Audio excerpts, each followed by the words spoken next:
Good afternoon, ladies and gentlemen. You have tuned into the Rebel News live stream panel discussion on this, a Friday, May 1st, 2026. I'm David Menzies, and my co-host is, as always, the sensational Sheila Gunn Reid. How you doing there, Sheila?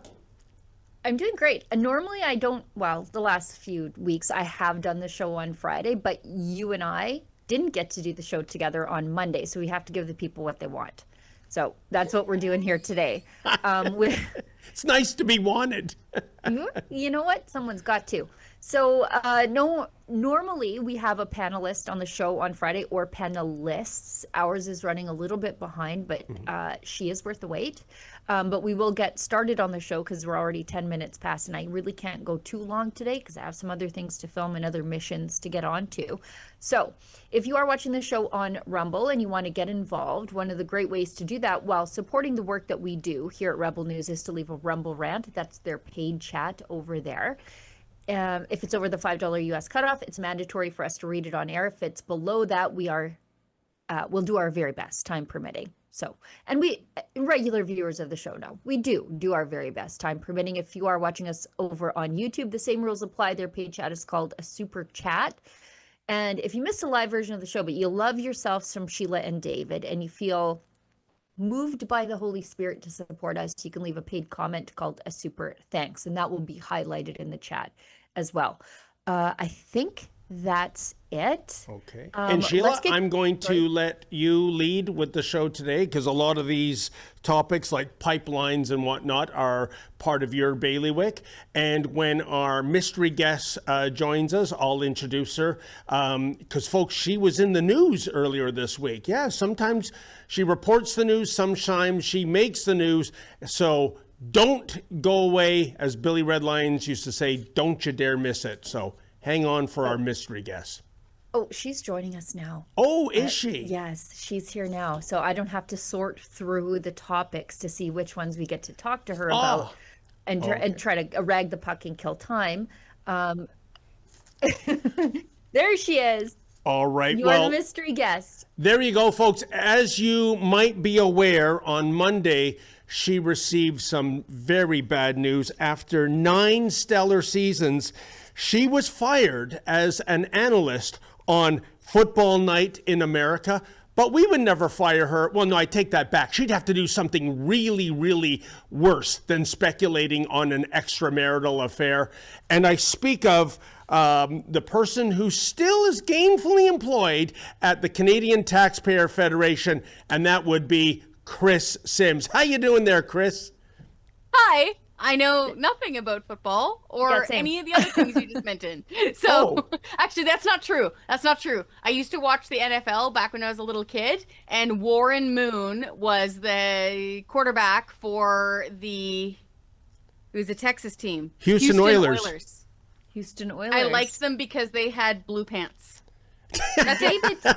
David brings in his guy with the same name, thinking that the two lady panelists would even have a clue.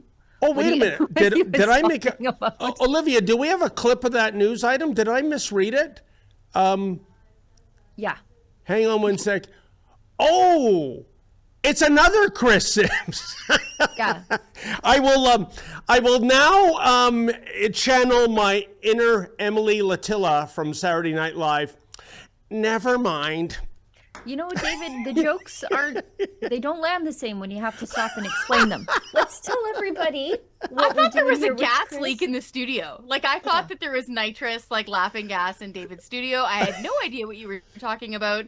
I love you, David. Well, sorry, go on, Sheila. Welcome to working with David and being live on TV with David. You never know what you're going to get. Well, everybody, thank you, Kris, and I appreciate you speculate it's laughing gas. Last week, Sheila speculated I was having a stroke, so yes, I'll take laughing gas over a stroke. Yes, I thought he was having some sort of cerebral event on TV.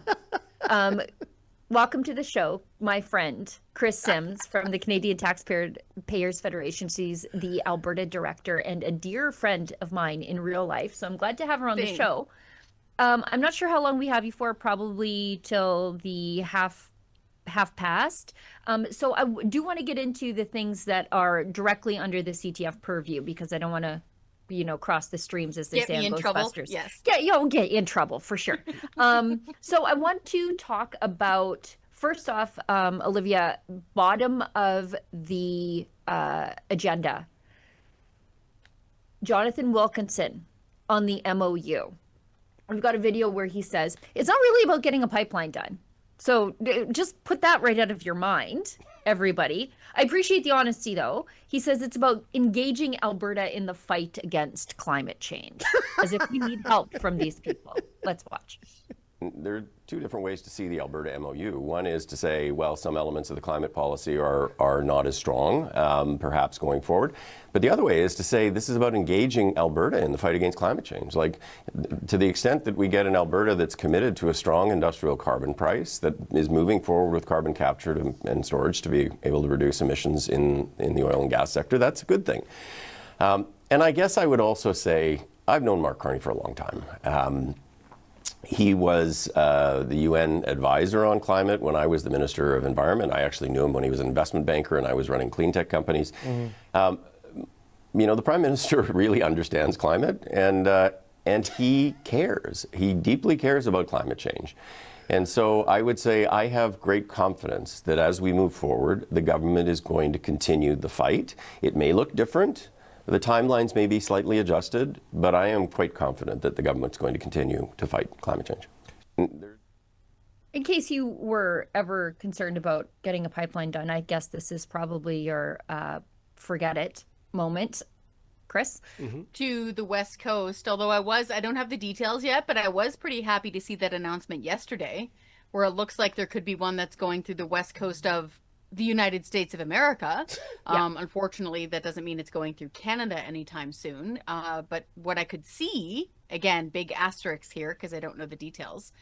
There better not be taxpayers' money building this thing. But it looks like it's two different private companies that are going to be building a bitumen pipeline from Alberta out to the United States and to the coast there. We'll have to see. What Wilkinson, though, is saying, it rings true with Carney's book. Right. Like, anyone, seriously, I know folks joke about not wanting to give him money or whatever. Borrow it from the library, borrow it from a friend, figure out a way to read it. Read values, because it's all through here. Like, there are carbon taxes that we don't even have yet that he's planning, like carbon tax tariffs. He loves carbon taxes so much that when he sees other countries that don't have them, it upsets him. So he's going to create carbon tax tariffs. And yeah, this is my concern with the MOU, the Memorandum of Understanding, is that, yes, hearing the idea that we would have our production cap lifted is phenomenal. Like, that would be wonderful. Actually getting a pipeline built with private money would also be wonderful. But it's hard to trust this. So I will point out, Premier Smith did cite lifting the production cap as one of the ways that they got this deal with the United States. Again, we need to see details in this, but what Wilkinson says there does not surprise me one bit. And in fact, this so-called sovereign wealth fund, which is an Orwellian term for this debt-fueled corporate welfare fund, is giving me great pause. I'm scared that they're going to try to use taxpayers' money to build infrastructure, which is not what we want. Which makes it cost, 5 to 7 times more than it was supposed to, as we saw with formerly Kinder Morgan's Trans Mountain Pipeline, which would have been built in, and ultimately was basically built in the existing pipeline easement. That pipeline has been working successfully since, about the Korean War, without a major catastrophe happening. So even using old technology, the existing pipeline was working wonderfully to double capacity, to twin an existing pipeline. Because the federal government would not enforce the law, it took like a roughly $5-6 billion project to the $35 billion zone, and way over delays. And it should never have been that way. So now to have them meddling in the middle of this with an MOU, it just sends chills down my spine. But at the same time, I do appreciate the honesty that this is about blackmailing Alberta. Yeah. Again, there's a delay in the MOU. And I'm really hoping that that delay is being caused by Alberta Premier Danielle Smith digging her high heels in and saying, no, we are not going to be jacking up the industrial carbon tax like crazy pants, the way that Carney wants to. Carney was just on the record last week with a clip basically saying, oh, well, you know, the carbon tax is actually very low across Canada.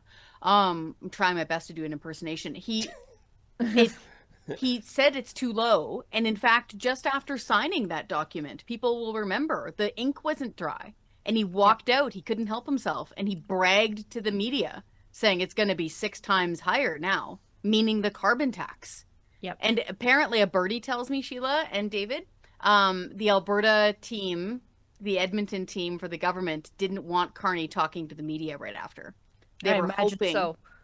Yeah, but good luck trying to contain a federal operative who's in your province when he just signed what he sees as a big win. Like, that's not going to happen. He's going to go talk to them. So all this is to say, like, I just visited the Trans Mountain Pipeline, actually, because I was out in British Columbia. Yeah, I was standing there. It's basically a grassy glade through the woods. All pipelines are. All pipelines are, as you know. A great place to go quadding because there's usually a cut block there and you can sort of, it makes a trail. But yeah, you would never know that it's there. You know, I am not all that far from where the pipeline begins in Sherwood Park at the refineries there. It goes through the mountains. It has, like I said, since the Korean War. Most pipeline activists, anti-pipeline activists, would never know there were anywhere near a pipeline if they stood near it. It actually goes through my brother's backyard. Yeah. Like, we had a wedding on it. There was like bunnies and wildflowers. Like, I'm not kidding. As it goes through Hope. It goes through my brother's backyard. David, you want to weigh in? You're being awful quiet. I know. Well, yes, I know my role. But, you know, seriously, ladies, you know, the calendar function on my watch is broken. I thought today was May 1st, not April 1st. I mean, when I see Minister Wilkinson say things like Prime Minister Carney deeply cares about climate change, not deeply enough, according to some in caucus, such as convicted felon, now Member of Parliament, Stephen Guilbeault, who is still having a hissy fit that we're not going far enough. And, you know, at the end of the day, our emissions, I understand, are less than 1.8% globally. The last I looked, we weren't building coal plants galore everywhere. I wish. And, you know, Sheila, like I said, when Premier Smith, who I adore, who I think is saying and doing all the right things, when she was so giddy about that memorandum of understanding, I was kind of channeling my inner Clara Peller, the Wendy's spokeswoman from the 80s. Where's the beef? In other words, when those shovels are in the ground, that's when you uncork the champagne. And by the way, one last point on this, going from west to east. You know, we covered the Poilievre campaign extensively last April, and I thought it was a fantastic campaign, and campaigns matter, but just, you know, didn't quite get it done. But the one I'll never forget is Pierre Poilievre having a presser at the port of St. John in St. John, New Brunswick, and it was on purpose. It was to show that this port, which I think is the second busiest port in Canada, that was going to be the final destination of Energy East. Every single day, 1.2 million barrels of oil were going to be exported. And by the way, in the department of we need new trading partners, not to the US, across the Atlantic to Europe. So it was a win-win-win proposition. All the great jobs building that pipeline, enriching the port to ship out 1.2 million barrels of oil a day. And I guess, well, at today's prices, do the math. What would that mean for the Treasury? And finally, new markets. These were not U.S. destined oil, but to Europe. So there's a steak dinner in it for either of you, if you can explain why that was an idea to put the kibosh on.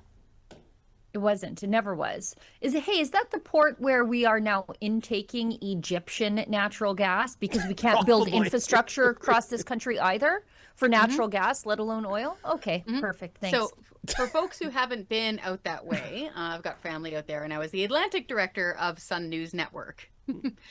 Folks might remember that show. So in fact, it's where I met both y'all.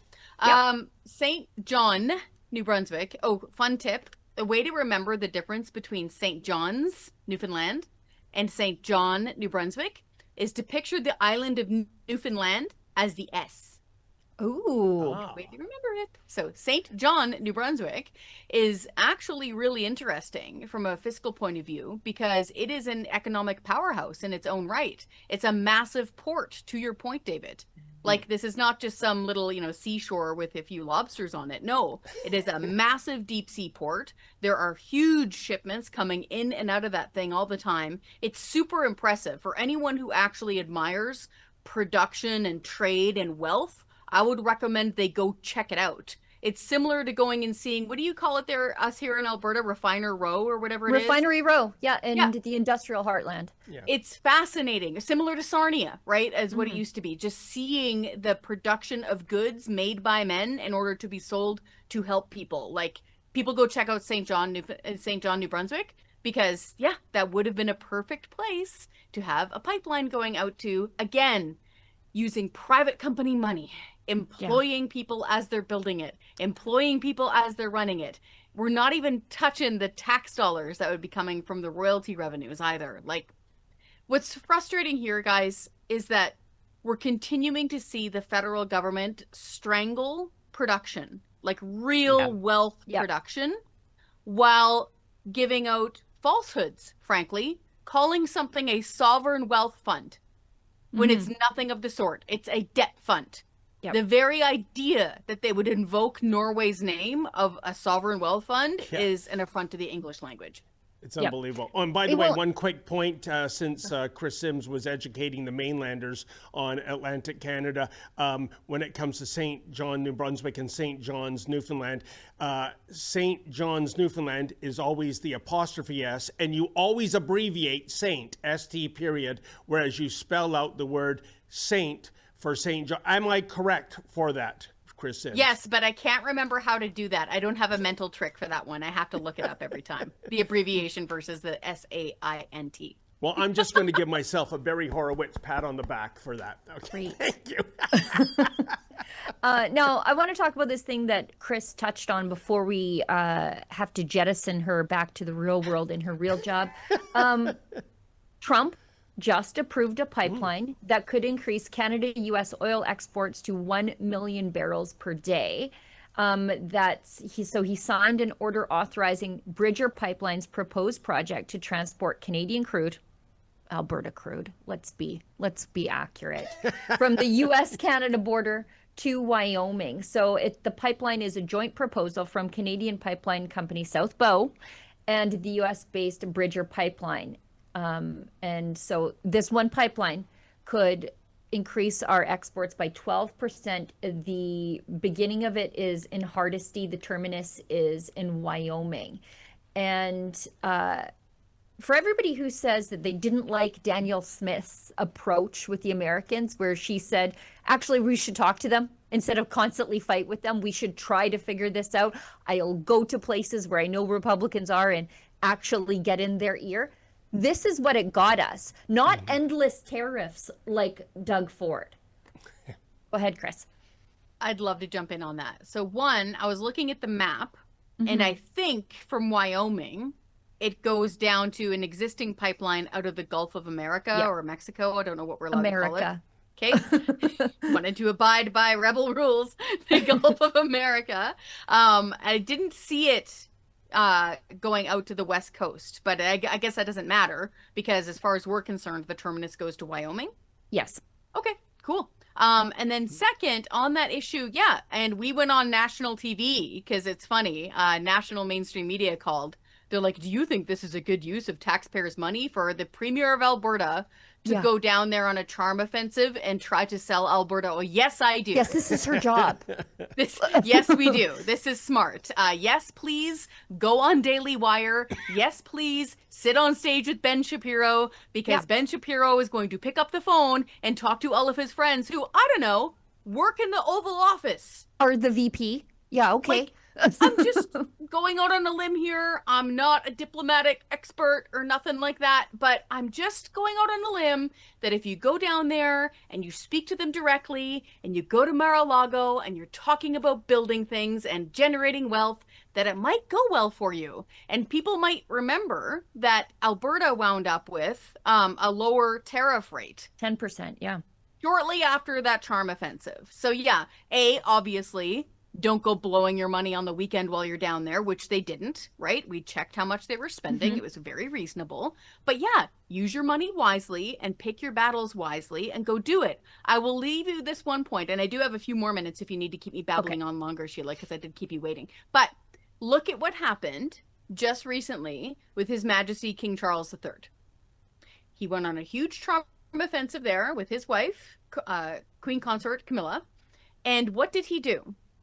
He didn't spike the football and talk about, let's have a tariff war and blah, blah, blah, blah, and, talk to, rival media. No, they were very dignified. They went to a proper state dinner, and he brought him that gift. I don't know if you guys covered this, but it's fascinating.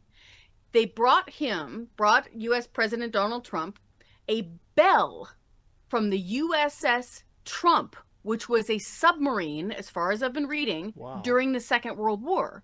It was apparently, I think it was in the Pacific Theater. And so it's both this big, it's this bell, and it literally says Trump on it. It's an actual artifact. Wow. They brought it to him. And guess what? Apparently, he dropped the tariff on their import of liquor. Yeah. Nice. Like, just saying, you don't have to have somebody be your very bestest friend in the whole wide world to be a grown-up and an adult and do your job. Right. This is the thing. We pay these diplomats. We pay the Department of Foreign Affairs. We pay the Minister of International Trade. We pay them hundreds of thousands of dollars per year, each with expense accounts to handle stuff like this. And right now, taxpayers and everyday Canadians are suffering from this trade war because tariffs are trade taxes. And unfortunately, our federal government isn't getting the job done right now. Regardless of ideology, they had to have gotten this job done, and they haven't done it yet. And taxpayers have every right to be ticked off about it. Right.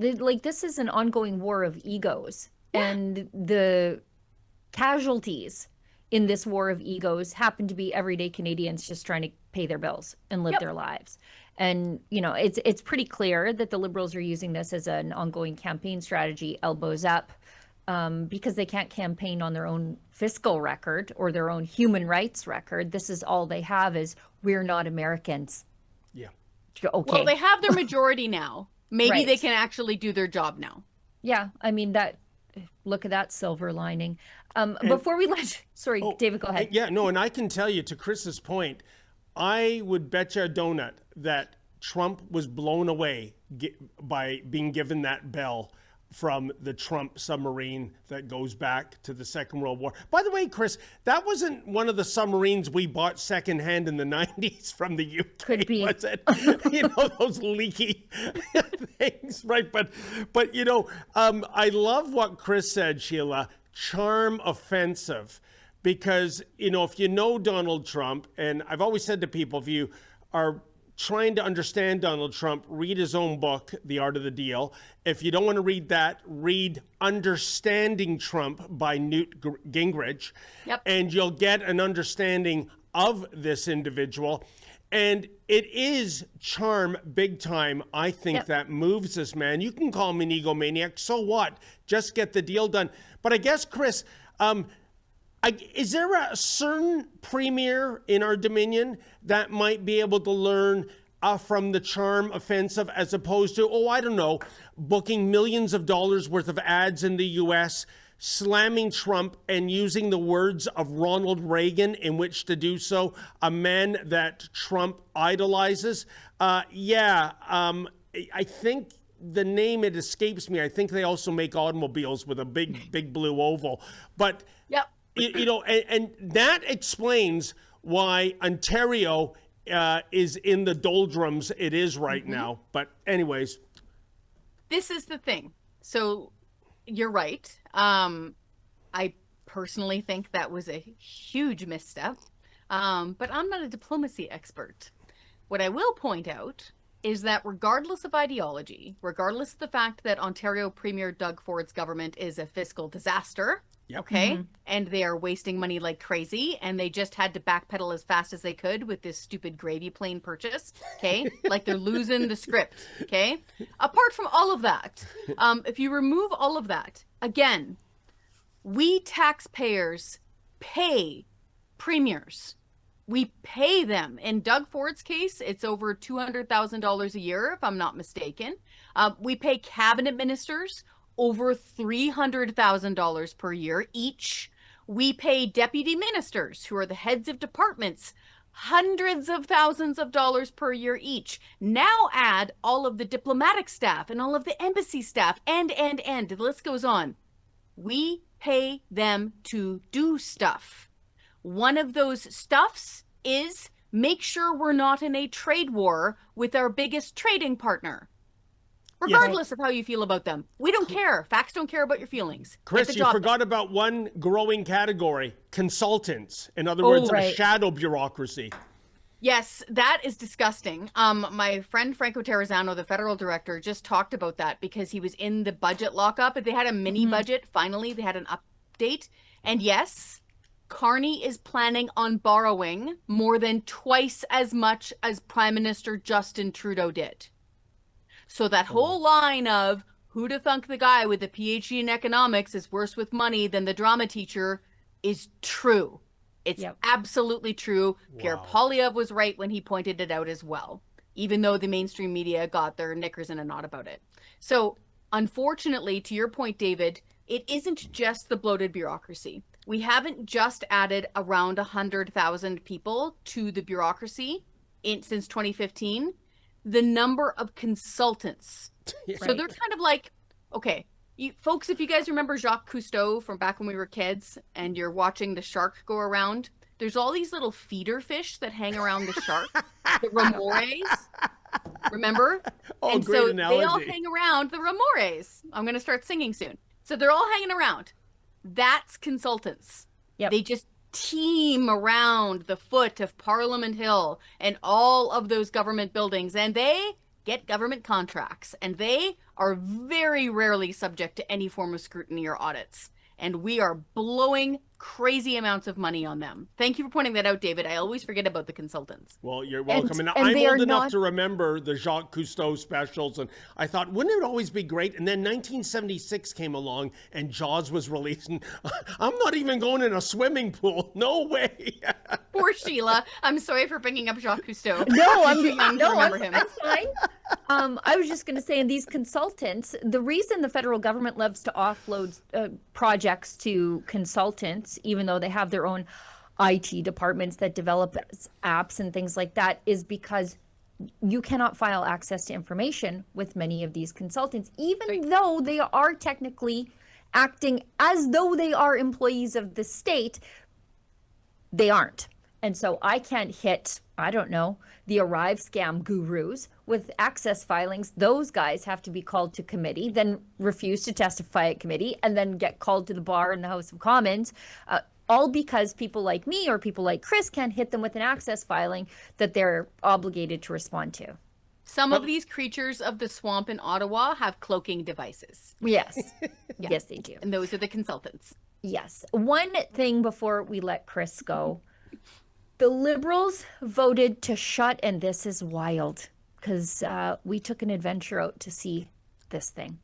The Liberals have voted to shut off cameras at the Science and Research Committee meeting, cutting off debate on a motion to study the $200 million gravel pit in which Liberal insiders are getting rich. And that's the gravel pit that is, I guess, our space program? Our launch pad? We already have one at St. Paul, and the aliens won't use it. If you are so inclined, Canadian government, I'm sure we could rent it to you for a song and a dance. But also, are we not the best place? Like, I don't think we are the best place to be launching rockets from. Nope. There's a reason why they do it at Cape Canaveral, right? Yeah. It's called the laws of physics, apparently, allegedly. Don't know if that's a theory or something. But yeah. I feel like people would know about this. Let's watch this clip real quick. This is a dilatory motion. I have asked the clerk to take a vote. We cannot do anything else. during the vote has to be taken, and after that, if you have something, then you can bring it up. Vote. Ms. McKelvey. Yes. Monsieur Deschamps-Thériault. Oui. Mme Desrochers. Oui. Ms. Dillon. Oui. Mr. Ailson. Oui. Nathan. Mr. Nathan, yes. Yes. Mr. Baldinelli. No. Mr. Ritter. No. Mr. Vincent. No. Mr. Viss. No. Monsieur Beaulieu. 4 nays, 6 nays. 4 yeas, sorry. 4 nays, 6 yeas. 5. 4 Five. yeas. 6 years. 5 yeas. Yes, Huh? sorry. 6. 6 yeas, Jeez. 5 5 yeas. years. Yes. So can you repeat? So apologies for that. It's 6 yeas, 5 nays. Are we sure? Yeah, he has Yeah. one job to do. You guys count to 11. But like, there's no reason to turn the cameras off here. Like, this is not a national security issue. We've seen pictures of the gravel pit. We know where it is. You can get to it if you are creative. They just want to hide the scandal. And this is the Liberal majority at work because they beefed themselves up at committee and now they can vote to shut things down. They can do whatever they want. So all conservative efforts to stop bad legislation or bad ideas or to hold the government to account on the crazy things that they're doing. Like, this is our space program right here, guys. There will be no transparency now that they have secured a majority through nefarious means. Kris? But ladies, if I may, what is the ostensible policy reason for turning the cameras off? I can't find, the BS, mumbo jumbo, why this lack of transparency has to be facilitated. Have you heard any official explanation why transparency is a bad thing in Canada? They don't have to give you one. They have a majority. Well, that's They outrageous. can do whatever they want. Can I be creative? Yeah. Okay, so I'm gonna freelance here. Yeah. If asked and pushed and blah blah blah after they were finished not being able to count to 11, they would probably say something like, "Oh, we need to protect." What is it that they say? It's almost like intellectual property. It's like trade Competitive secrets. something or whatever. Yeah, It's, yeah. It's competitive secrets or something like that. So, Yeah. David, this is the same reason why, like, our state broadcaster, the CBC, will tell us that they can't tell us how much they're spending on advertising, or they can't tell us how much they're paying their overpaid hosts or their pundits, because it'll be like, oh, our competitors can't know, as if there's some like teeming, competition for state broadcasters. Like, it's the mindless thing. So I bet you bubblegum that if we ask them why, they'd be like, oh, trade secrets. We can't give out our competitors' secrets about this. What looks like a concrete pad poured With gravel. over gravel that's been graded a little bit above grade is what that picture looked like. Yeah, it's section 20 and 18. So one is a government competitive position or whatever, and the other one is third-party competitive information that they can't give out. Sheila, and David, if we're spending money on, I'm half serious here, on consultants, why didn't they just contract out with the Raelians? Remember them?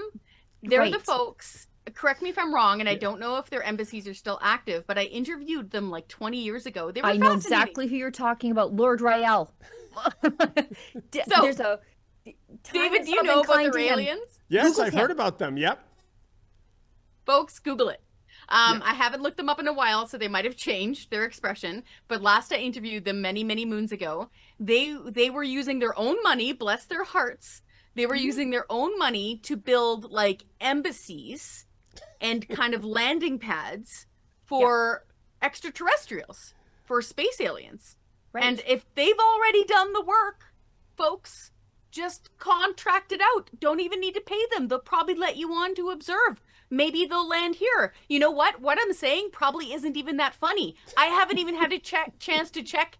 Did Trump announce there were aliens yesterday? I missed that release. They were going to release a whole bunch of UFO documents out of Washington, D.C. I'm not kidding. Like, I want you to Google Kris later. Google Lord Royale. Time has not been kind to him. No.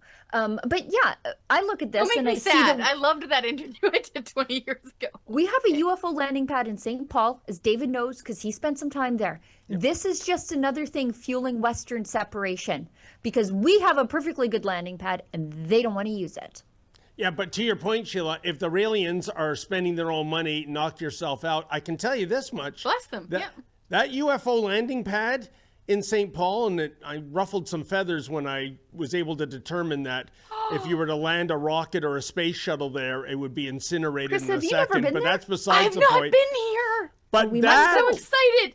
That is a result of centennial money. That was one of these Porkapalooza spending projects in 1967. Now I'm sad. I was hoping this was somebody not spending taxpayers' money. Yep, there you Where go, is 1967. Yep. Where is this? It's St. Paul, about on an Main Street. hour north of me. We'll go.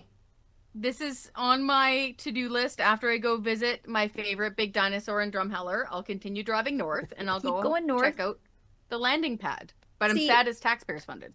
Northeast of Alberta, our part is all the like big kitschy things. We've got the big mushroom. We've got the big kubasa, big pierogi. We've got all the big kitschy roadside stuff. We can do a little tour of it if you want. It's because you're descended from giants, right? Yeah, like the Book of Enoch people. Yeah, there you are.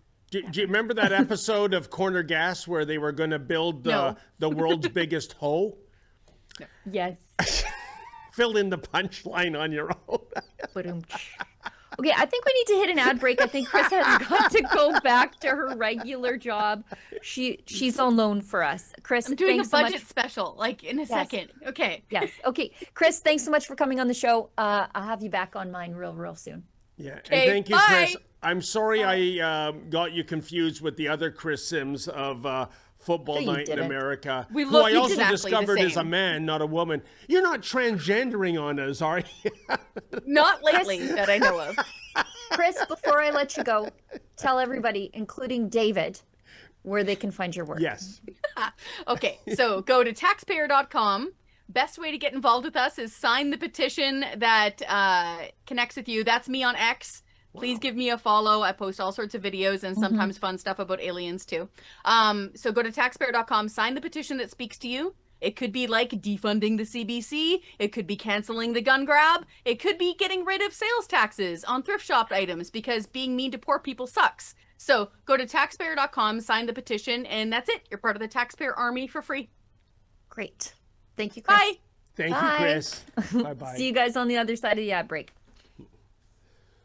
Are you 18 to 30, curious, ambitious, and tired of cookie-cutter journalism? Then listen up. I'm Sheila Gunn Reid. I'm the chief reporter at Rebel News, but I'm also the president of the Independent Press Gallery. And I'm excited to tell you that applications are now open for the 2026 Student Journalism Conference, a 3-day, all-expenses-paid training experience in Toronto, August 28th to 30th. That means your travel, your hotel, and your meals are all covered. You just bring the drive. This isn't a lecture hall snooze fest. It's hands-on reporting, real-world skills, practical training, and direct access to experienced independent journalists who know how the media landscape in Canada actually works. This year's theme is citizenship and civil liberties, 2 issues that matter now more than ever. You'll also compete in a live collaborative reporting challenge, creating a real journalism project with a chance to win the grand prize. And here's the big part. Past graduates are now working in independent media organizations all over Canada, building careers, breaking stories, and making a difference. Only 20 applicants will be selected, so the competition is real. Deadline to apply is June 14th. If you've got grit, curiosity, and something to say, apply now at studentjournalismconference.com. Canada needs more journalists who ask tough questions. Maybe one of them is you. Gun bans make great distractions. Trudeau may be gone, but Carney has picked up his same We rhetoric. will quickly, and I mean quickly, reinvigorate the buyback of Hunters, collectors, competitors, and defenders of tradition are still being targeted, while criminals run wild under Liberal policy. But we are fighting back. Join us, Canada's National Firearms Association, in defense of freedom. Alrighty, we've got to pay the bill, so we've got an ad read from our friends at Rumble Wallet. Quick question, how much control do you actually have over your money right now? Canadians, do ask yourselves this.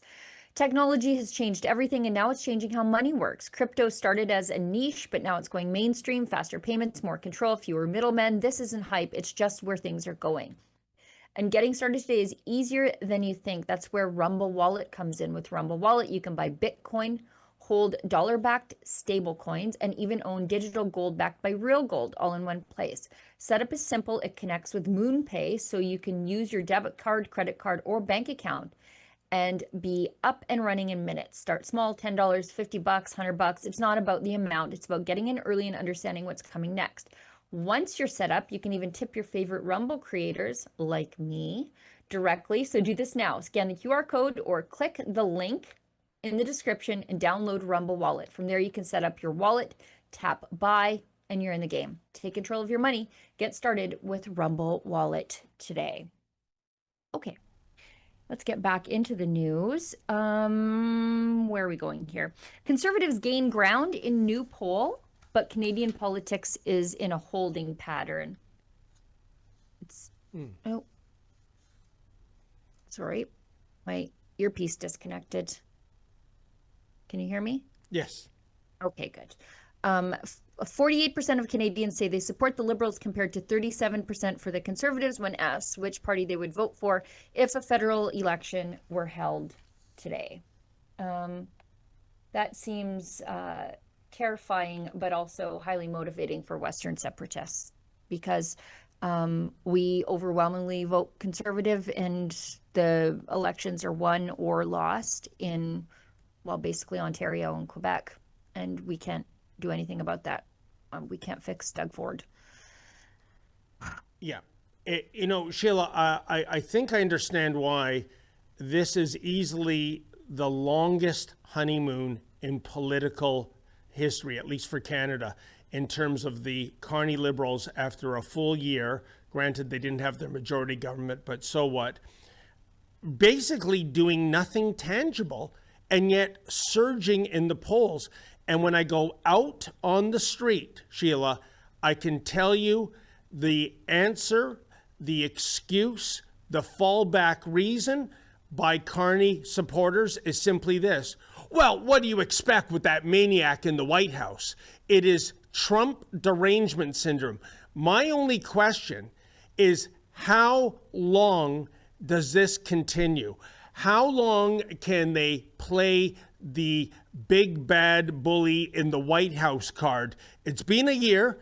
Are we going to see some change in year 2, year 3? What will it take for the majority of Canadians to realize there's no there? You know, Sheila, the other day, there was a business leader, Carney was in Ontario, and he introduced the Prime Minister as someone who has more hits than the Beatles.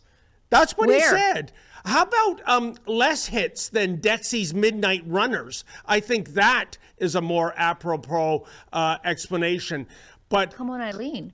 Exactly. And nothing. The other one. So, Sheila, what I'm saying is this situation, which is incredibly unique, and the timing could not have been better for the Liberals. And I'll tell you this, in the Department of plenty of blame to go around.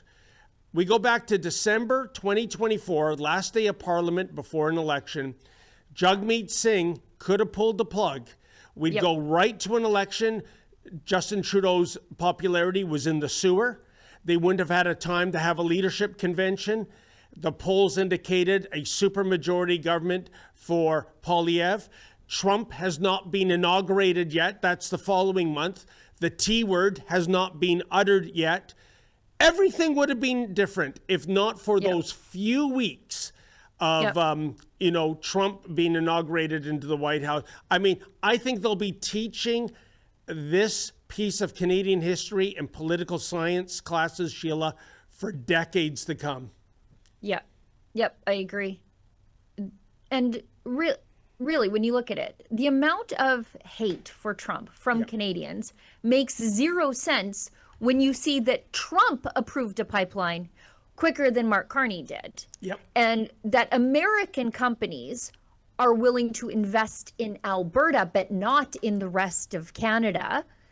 And for all of the Liberals preening about, we need to impose these emissions restrictions because nobody will invest in Canada if we do.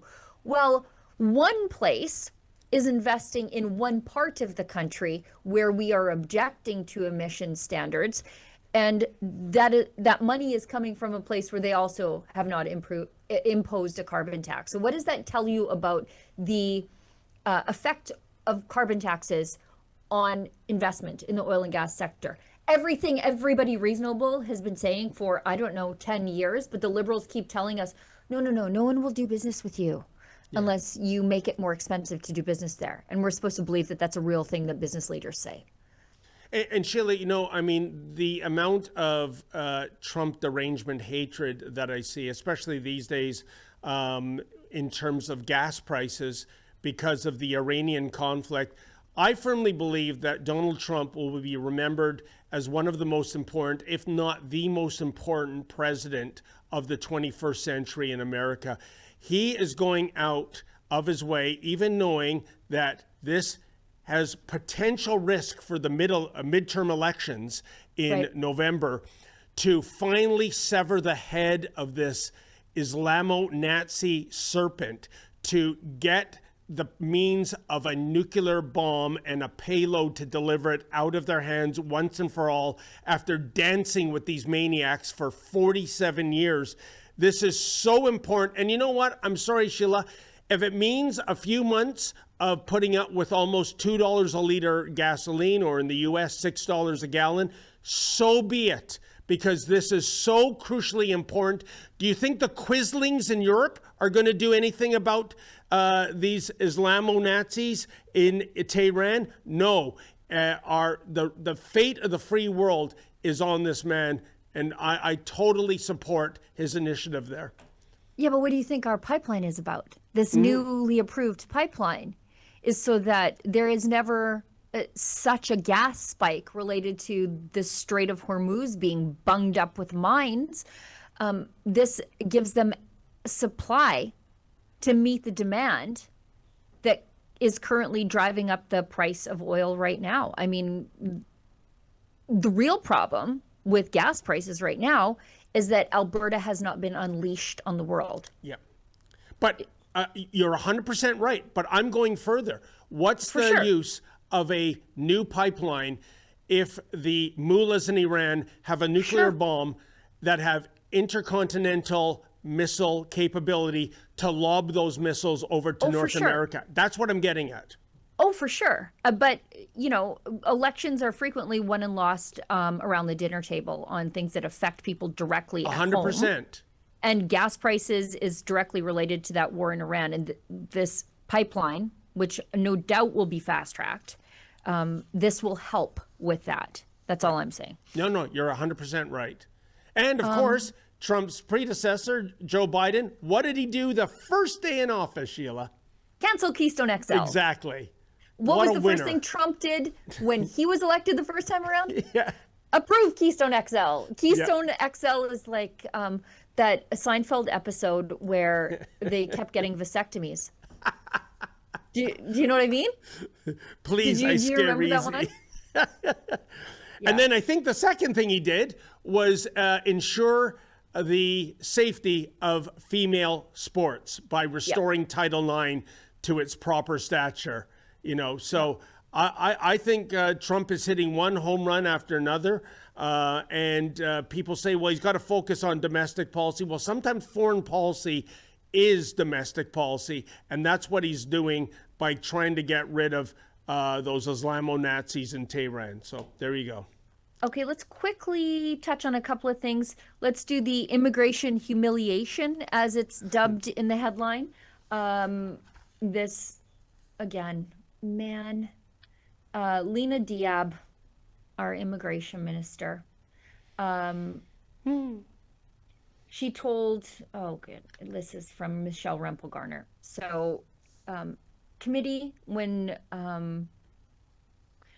these liberals appear, it's really quite something. So Rhonda Kirkland is the conservative member for Oshawa, and Lena Diab told her she didn't know the name, speaking of Iran, of the high-profile member of a listed terror organization for whom she granted, yes, it was her, a special permit to come to Canada. So Lena Diab personally grants a special permit as the immigration minister for a high-profile member of the Iranian regime to come to Canada, but she doesn't know that person's name. Is she just rubber stamping things? Can you just slide something in front of Lena and she'll sign it? Unbelievable. Let's watch. Were you briefed beforehand, yes or no? Let me just say the individual I will not comment on, but I didn't know the name of the individual either. Were you briefed beforehand? She didn't know the name of the individual. She won't say if she was briefed. She's just like, yeah, they put it in front of me, I signed it. And Sheila, even if she did, and she probably does, privacy and confidentiality, we don't want to, infringe even those rights upon terrorists. Terrorists, by the way, who have Canadian blood on their hands, make no mistake. Right. The last time being the Ukrainian airliner that was shot down in Iran in January of 2020. That is despicable. We know the official number is over 700 IRGC agents in Canada. My friends in the Iranian community say that's a way, way low number. I don't know how the hell these people get in and out of Canada willy-nilly. Lena Diab, obviously. Yeah. They're getting special permits from the minister, and she doesn't seem to care. And you are right when you say they are claiming privacy rights. These people who are affiliated with a known terrorist organization, they are getting their privacy protected in their immigration hearings. And immigration hearings are supposed to be public. And they went out of their way to try to protect the name of that one IRGC official that was finally deemed to be supposed to be deported. I don't even know if he's been deported. They just labeled him deported, one of some 700, depending on who you ask. And you're right, that is the number. Isn't that a point of shame itself, Sheila? One has been identified and deported, if indeed, as you say, he's actually been deported. Yeah. I think he's still fighting it. God. Yeah, him and the truck driver that massacred the Humboldt Broncos players. We gotta. I mean, you really have to wonder if some elected officials, some judges, just really hate, the very idea of Canada as it is, Sheila.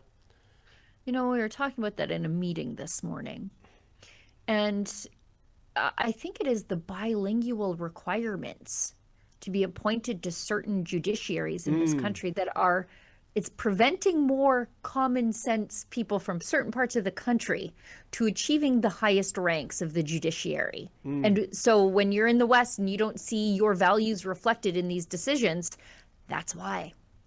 That's why. And yet, I understand the Governor General can't speak French, Sheila. Yeah, how does she get a pass? Surely not the native card. Yeah, I think she ticks another identity box. Oh, there you go. Yeah. Being a lady and an idiot.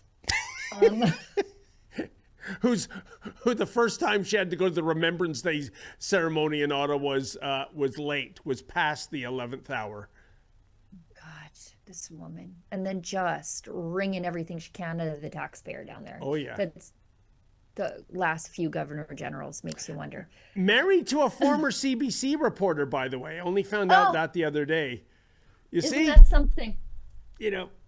Color me surprised.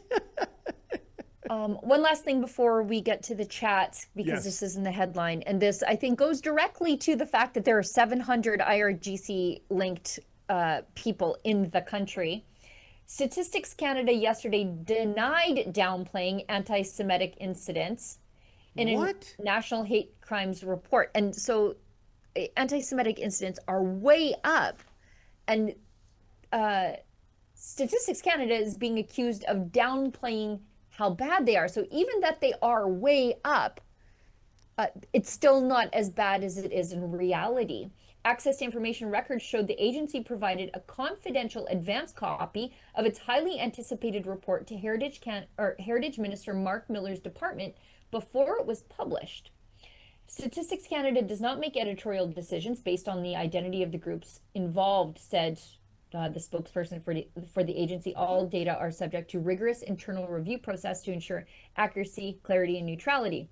The agency on March 30th released its Police Reported Hate Crimes in Canada 2024.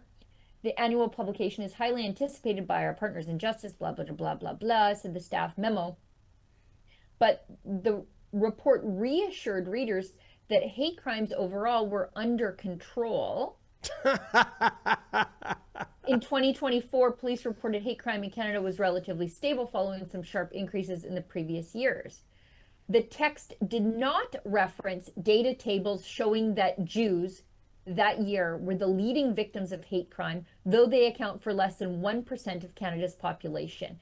Crimes against Jews numbered 920, more than blacks, 873, Arabs and Asians, 816, LGBTQ people, 568, Muslims 229, Catholics 61. We're way down since they burned all of our churches, and Indigenous Canadians at 59. So, and then Stats Canada downplays, saying that, Canada is a deeply anti-Semitic country, but I feel that it is these days. Oh, and I think we have some proof in the pudding. Hank Edzinga just published his book, The High Road, a highly respected former detective with the Toronto Police Service, who documents so many cases of anti-Semitism in the police force. And by the way, we are working on finding out who's who in the zoo, who the anti-Semites are. So stay tuned for that, folks. But you know what, Sheila? When I interviewed Hank last week, it all made sense to me.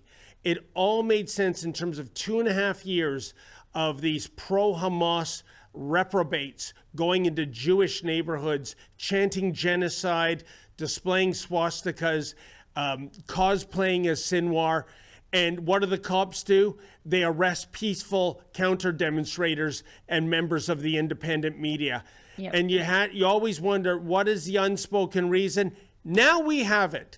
There is a culture of anti-Semitism in the police force. And don't forget, same police force, Sheila, last year, do you remember? An approved video went out. It was pulled down, thank God, of those 2 Muslim officers saying, you know what the silver lining was on October 7, 2023? More people came back to Islam, converted back to Islam. Yeah, you know what? Imagine that. Finding a silver lining in the single biggest slaughter one day of Jews post-Holocaust. So now that we know that those in the brass, not all of them, but some of them have that opinion, well, now we know why the reprobates chanting slaughter get a pass, others get arrested. Yep, sure makes sense, doesn't it? Now that coffee delivery sure makes sense. Oh, yeah, that too. Yep. And the letting them march through Bathurst and Shepherd through the residential areas until very recently all becomes clear, doesn't it? It wasn't just some happy accident for the anti-Semites of Toronto. It's institutional. You want to talk about institutional racism? The left can't seem to shut up about it, but this is institutional racism. Yeah, 100%. Okay, we've got a couple of chats and we'll wrap the show. Sasquatch Chronicles, $4.99. This is pretty funny. Americans can't stand Doug Ford. We consider it an act of war every time he's on CNN. Deep down, we want Canada punished for forcing him on us. Look, I feel the same way, American friends. I want the rest of Canada punished for Doug Ford forcing the Liberals on us. I want my bourbon back. Well, come to Alberta. You can get some. I'll go across Windsor to Detroit. Yeah. bookers. They seem to forget that, like the majority of the Canadian population is like within an hour of an American city. I'm not, but it's not that way in Alberta, but it is that way everywhere else. P. Schofield 10, $5. Hey guys, thanks for the pic of the Mark Carney miniature spaceport. Perfect for firing off pop bottle rockets or Roman candles with delusions of grandeur. Saturn V launch vehicles, not so much. Yeah. What a joke. Sometimes you get the moon, other times you just get Uranus. Yeah. Oh no, I didn't offend anyone with You're that. fine. You're fine. That's the appropriate use of Uranus in a joke. You did well. Okay, I think that's it. David, you want to wrap up? Yes, Sheila, thank you so much. Well, folks, thank you so much for tuning in. Have a wonderful weekend. Also, to those who made a donation, as Sheila says, that's how we pay the bills. We don't do direct debit of your bank accounts like the mainstream media does. I believe myself and the sensational Sheila Gunn Reid will be back I'm here. off on special mission on Monday. Oh, I misspeak. Well, you'll have a special Mystery Rebel guest in Sheila's absence. And as always, stay safe and stay sane. Canadians know the national anthem. They stand in silence to remember those who died for this country. But not every Canadian knows their rights and freedoms. The Freedom Passport will change that. It looks and feels like a Canadian passport, but contains the Canadian Charter of Rights and Freedoms in a portable, easy-to-read format. The Freedom Passport. Order one for yourself and for all the freedom lovers that you love at freedompassport.ca.